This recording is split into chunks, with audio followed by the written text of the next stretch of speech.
In a unique period from the early 60s to the early 70s, a group of social scientists conducted a series of experiments examining the nature of human behavior and its relationship to social conventions and situations.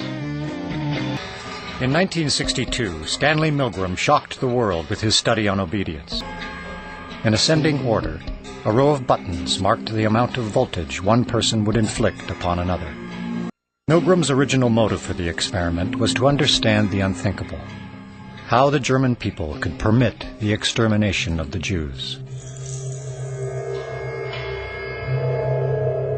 When I learn of incidents such as the massacre of millions of men, women, and children perpetrated by the Nazis in World War II, how is it possible, I ask myself, that ordinary people, who are courteous and decent in everyday life, can act callously, inhumanely, without any limitations of conscience?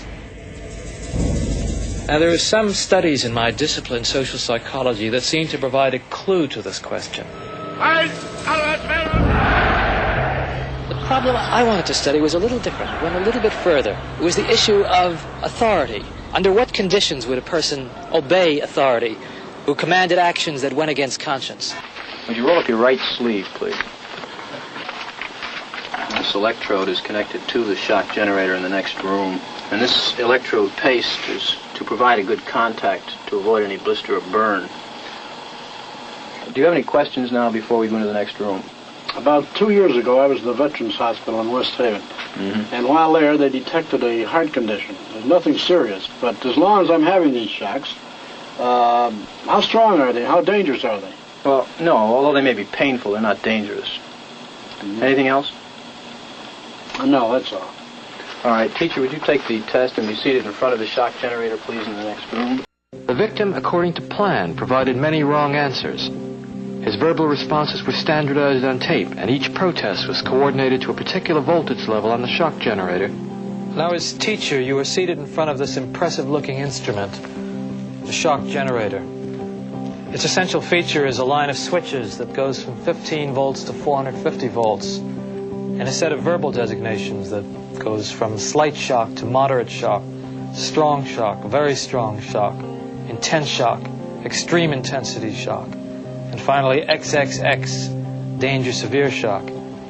Your job, the experimenter explains to you, is to do a word pair test. If he gets each answer correctly, fine, you move on to the next pair. But if he makes a mistake, you are instructed to give him an electric shock, starting with 15 volts. And you increase the shock one step on each error. Incorrect. 150 volts. Sad face. Wait a minute. That's all. Get me out of here. I told you I had heart trouble. My heart's starting to bother me now.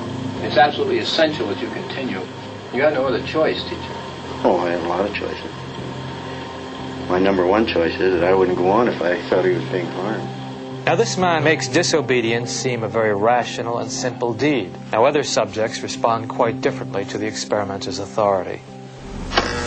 Wrong. It's hair. 75 volts, Jim. Please continue. Some psychologists were troubled by the ethics of it. Many, if not most, subjects found it a highly stressful, conflicted experience. People are stammering, stuttering, laughing hysterically, inappropriately. 150 volts. Experiment. That's all. Get me out of here. I told you I had heart trouble. My heart's starting to bother me now. Get me out of here, please. Let me out of here. You have no right to keep me here. Let me out. Let me out of here. Let me out. Continue, please. Let me out of here. My heart's bothering me. Let me out. Let me out. Clearly, when we say people went to the top of the shock board, it wasn't like they were going blithely, sadistically. People went stop and go, stop and go. They were in a state of conflict, which created a tremendous amount of stress. So that was the main critique. This will be at 3:30.